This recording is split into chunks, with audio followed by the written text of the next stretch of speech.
अल्हम्दुलिल्लाह रमज़ान भी गुज़र गया, ईद भी गुज़र गई। अब आगे शव्वाल के रोज़े देख लेते हैं कि शव्वाल के रोज़ों के क्या फ़ायदे हैं, जो 6 रोज़े रखे जाते हैं।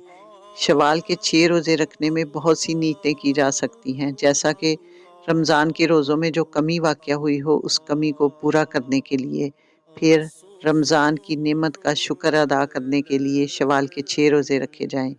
फिर अल्लाह की अताअत पर साबित कदमी हासिल करने के लिए, फिर अच्छे ख़ात्मे की उम्मीद की नियत करना कि शायद आपका ख़ात्मा उस दिन रोज़े की हालत में हो जाए। फिर रमज़ान के बाद अल्लाह के साथ किए गए अहद को पूरा करना।